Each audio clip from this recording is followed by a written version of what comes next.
নমস্কার। একটা কথা আমরা সবসময় প্রায় শুনি যে, কেন আমরা ইংরেজি শিখব? ইংরেজিতে কি রয়েছে? ইংরেজি শিখলে কি হবে? ইংরেজি তো প্রচুর কঠিন। মানে একটা কঠিন সাবজেক্ট। এটা শেখার কোনো প্রয়োজনীয়তা নেই। এটা না শিখলেও চলে।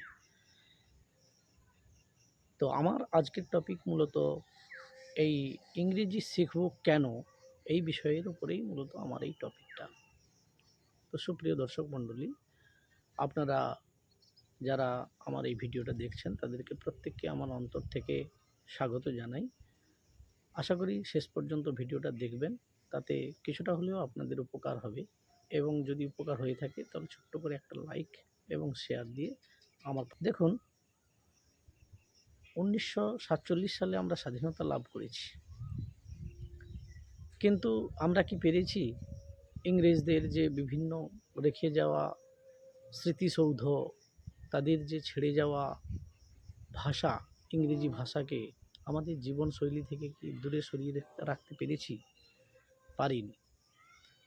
আমরা কিন্তু অফিস থেকে শুরু করে, আদালত থেকে শুরু করে, বিভিন্ন ধরনের বড় বড় ন্যাশনাল ইন্টারন্যাশনাল কম্পিটিশানগুলো থেকে শুরু করে সমস্ত জায়গায় ইংরেজির একটা day by day most importance এর কথা আমরা কিন্তু দিক আমরা কিন্তু দেখতে পাচ্ছি।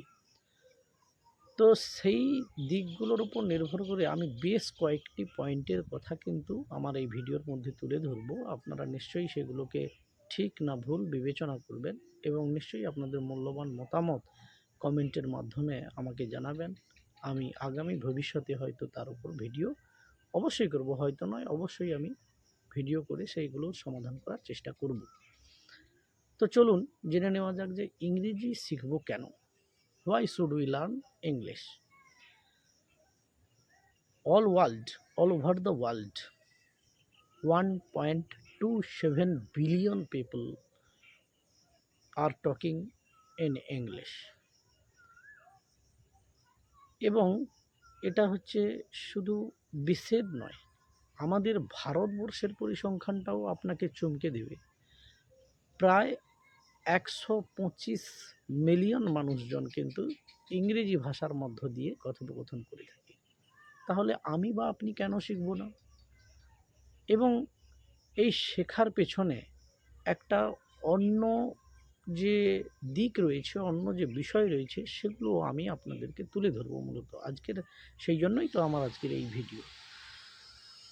তো আমার যে প্রথম যে বিষয়টা মনে হয়েছে যে ইংরেজি শেখার পেছনে সবথেকে বেশি গুরুত্বপূর্ণ প্রথম যে বিষয়টা, সেটা হচ্ছে যে এই বিশাল সংখ্যক মানুষজনের সঙ্গে যখন আমরা কমিউনিকেশান করব, তখন কিন্তু আমাদের মাধ্যম হিসাবে কিন্তু ইংরেজি ভাষাটাকেই দরকার হবে।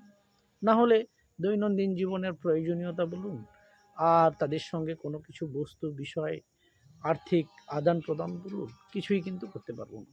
তো আমাদের এই যে ভাস্ট ওয়ার্ল্ড, এই যে বিশাল যে পৃথিবী, সেই বিশাল পৃথিবীর বহুল জনসংখ্যক মানুষের বিশাল একটা অংশ কিন্তু ইংরেজি ভাষাকে তাদের ভাষাভাষীর মাধ্যম হিসাবে ব্যবহার করে থাকে।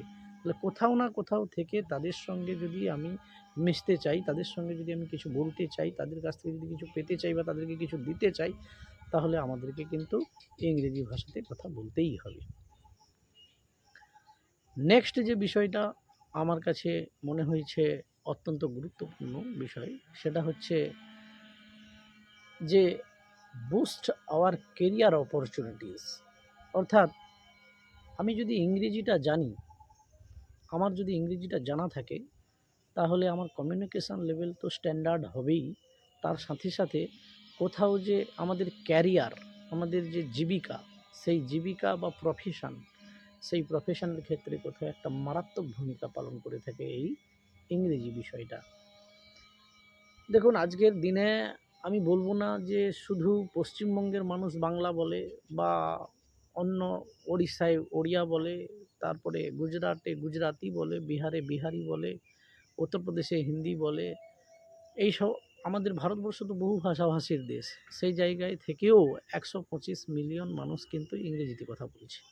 ইংরেজি শব্দটাকে ব্যবহার বহু বিশ্ব, এই পৃথিবী বিশাল, যে এই পৃথিবীর মানুষজনের সঙ্গে যদি আমাকে কাজ করতে হয়, আমার ন্যাশনাল লেভেলে হোক ইন্টারন্যাশনাল লেভেলে হোক, তাহলে কিন্তু আমার কেরিয়ার অপরচুনিটিসটা সেটা কিন্তু কোথাও না কোথাও অনেকটাই ডিপেন্ড করছে আমি ইংরেজিতে কতটা দক্ষ। যদি আমি ইংরেজিতে দক্ষ হই তাহলে আমার প্রফেশন একটু অন্যান্যদের থেকে স্ট্যান্ডার্ড লেভেলে হবে, এটা অস্বীকার করা জায়গা নেই, অস্বীকার করতেই পারবেন না আপনি। ইন্টারন্যাশনাল লেভেলেও তাই। ইন্টারন্যাশনাল লেভেল তো মানে মাস্ট, মানে আপনাকে ইংরেজি জানতেই হবে। কমিউনিকেশান, মিনিমাম কমিউনিকেশান লেভেলের ইংরেজিটা আপনাকে বলতেই হবে, নাহলে আপনি তো ইন্টারন্যাশনাল লেভেলে কাজ করা খুব মুশকিল হয়ে যাবে। তারপরের যে পয়েন্টটা আমার এই মুহূর্তে মনে আসছে সেটা হচ্ছে আমাদের যে স্টাডিজগুলো, হায়ার স্টাডিজ, আমাদের যেসব মানে কম্পিটিটিভ এক্সামগুলো হয় ভারতবর্ষের বিভিন্ন ধরনের প্ল্যাটফর্মে, যে বড় বড় কম্পিটিটিভ এক্সামগুলো হয়, শুধু এটা ভারতবর্ষে নয়, ইন্টারন্যাশনাল লেভেলের কথাও যদি বলি তাহলে কিন্তু আমাদেরকে ইংরেজিতেই এক্সামিনেশনের যে কোশ্চেন পেপারগুলো হয় সেগুলো কিন্তু প্রত্যেকটি কিন্তু আপনি দেখুন যে ইংরেজিতে হচ্ছে। সেক্ষেত্রে কোনো স্টুডেন্ট যদি ইংরেজিতে একটু ল্যাগ বিহাইন্ড থাকে, ল্যাক অফ নলেজ থাকে, তাহলে সেক্ষেত্রে কিন্তু তার কোয়ালিফাই করার চান্সটা অনেকটা কমে যায়। আর কি হয় না, স্কুলে, কলেজে বা ইউনিভার্সিটি ম্যান্ডেটরি সাবজেক্ট হিসেবে কিন্তু আপনাকে ইংরেজিটাকে জানতেই হবে, এটা আপনি এড়িয়ে যেতে পারবেন না। তারপরের যে বিষয়টা আমার মনে হয়েছে যে ইন্টারনেট অ্যান্ড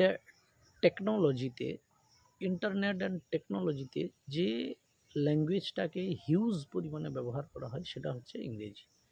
আপনি কোনো কিছু সার্চ করবেন, গুগল কিংবা ক্রোম কিংবা ইউসি ব্রাউজার, যে কোনো সার্চিং ইঞ্জিনগুলো যেগুলো রয়েছে সেগুলোতে আপনি যখন যাবেন তখন কিন্তু কমান্ডটা আপনাকে দিতে হবে ইংরেজিতে।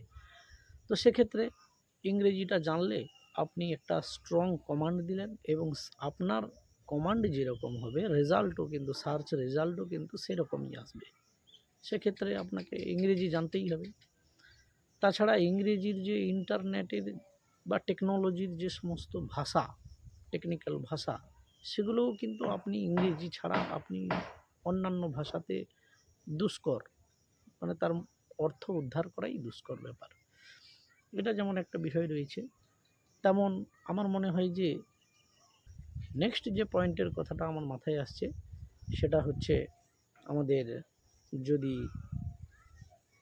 ন্যাশনাল কিংবা ইন্টারন্যাশনাল ট্যুরস অ্যান্ড ট্রাভেলসের ক্ষেত্রে আপনি দেখুন, ইংরেজি ভাষা আপনি যদি জানেন তাহলে আমি মনে করি আর কাউকে সঙ্গে রাখার প্রয়োজন নেই, আর কোনো গাইডের প্রয়োজন হয় না, আর কোনো মানুষের প্রয়োজন হয় না। আপনি কিন্তু অল ওয়ার্ল্ডটাকে সুন্দরভাবে এক্সপ্লোর করতে পারবেন।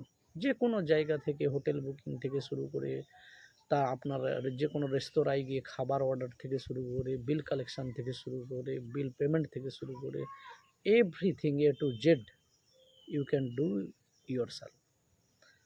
সো আমি এই দিক থেকেও মনে করি যে ইংরেজি জানাটা অত্যন্ত প্রয়োজন। কনফিডেন্স লেভেলটা হাই থাকে। যে মানুষ ইংরেজিতে কথা বলতে পারে, যে মানুষ ইংরেজি জানে, লিখতে জানে, পড়তে জানে, কথা বলতে জানে, তার একটা আলাদা একটা লেভেল থাকে, কনফিডেন্স লেভেলটা একটু আলাদা থাকে। কারণ কি, সে জানে যে আমি কোনো কিছুতে পিছিয়ে পড়ব না, আমি সব কিছু এক্সপ্লোর করতে পারি, আমি সব কিছু জেনে নিতে পারি, কারণ তার ক্ষেত্রে অসুবিধাটা হয় না। যতটা অসুবিধা একজন ইংরেজি না জানা মানুষের হবে তার ক্ষেত্রে কিন্তু হবে না। এটা কিন্তু কনফিডেন্স লেভেলটাকে অনেকটা হাই রাখে। আর কি না, আমাদের যে novel, story, poem, poetries, essays, এই সমস্ত কিছু কিন্তু ইংরেজিতে ভালো ভালো, দারুণ দারুণ, Shakespeare, Percy Bysshe Shelley, Wordsworth, কত ভালো ভালো দারুণ দারুণ পোয়েট রয়েছে, যাদের কবিতা, যাদের উপন্যাস, জেমস বন্ডের উপন্যাস, এগুলো দারুণ, মানে অসাধারণ। তো সেই দিক থেকে এই বাংলায়ও রয়েছে, অন্যান্য ভাষাতেও রয়েছে, কিন্তু ইংরেজিতে সমৃদ্ধিটা একটু বেশি। ইন্টারন্যাশনাল ল্যাঙ্গুয়েজ হওয়ার ক্ষেত্রে এই ইংরেজিতে সব মানে এন্টারটেনমেন্টের বিষয়গুলো একটু বেশিই রয়েছে। হলিউডের যে ফিল্মগুলো হয় বা কার্টুন চ্যানেলগুলো রয়েছে বা ব্রডকাস্টিংগুলো হয় যেগুলো, সেগুলো কিন্তু বেশিরভাগ ম্যাক্সিমামই ইংরেজিতে হয়। ফলে ইংরেজি ল্যাঙ্গুয়েজ জানার ক্ষেত্রে জানার একটা বিরাট একটা অ্যাডভান্টেজেস রয়েছে। এবং সবথেকে যে মানে বড় যে জিনিসটা সেটা হচ্ছে আমাদের ইংরেজি জানাটা এই জন্যই আবশ্যক, এই জন্যই আমাদের জানতে হবে। একেবারে টুকিটাকি বেসিক লেভেলের ইংলিশ হলেও জানতে হবে। আপনি যখন অফিসে যে কোনো ব্যাংকে যাচ্ছেন কিংবা যে কোনো স্কুলে যাচ্ছেন কিংবা যে কোনো অফিসে আপনার বিভিন্ন ক্ষেত্রে, আপনার ছেলে মেয়ের অ্যাডমিশনের ক্ষেত্রে হতে পারে বা আপনি ব্যাংকে গেছেন টাকা ডিপোজিট কিংবা উইথড্রর ক্ষেত্রে হতে পারে, সেগুলোতে কিন্তু ম্যান্ডেটরি হিসেবে কিন্তু ইংলিশ ল্যাঙ্গুয়েজ ব্যবহার করা হচ্ছে। তা আপনি যদি ইংরেজির বেসিক লেভেলটাও রপ্ত করতে পারেন, আমার মনে হয় এগুলো সলভ বা সর্ট আউট করাটা আপনার ক্ষেত্রে কোনো বিশেষ বড় ব্যাপার হবে না। তাই সকলকে বলবো, এই সকল বিষয়ের উপরে গুরুত্ব দিয়ে আপনাদের ইংরেজি শেখাটা প্রয়োজন। আমার এই চ্যানেলে নিত্যদিন আমি একটু একটু করে ইংরেজি শেখা যে বিষয়গুলো রয়েছে বা ইংরেজি সাবজেক্টের ওপরে ভিত্তি করে একটু একটু করে বেসিক টু অ্যাডভান্স লেভেল পর্যন্ত আমি ভিডিওর মাধ্যমে আপনাদেরকে তুলে ধরবো। আপনাদের যদি ভালো লাগে সেগুলো দেখবেন, দেখে যদি একটু উপকৃত হন তাহলে আমার চ্যানেলটাকে সাবস্ক্রাইব করবেন।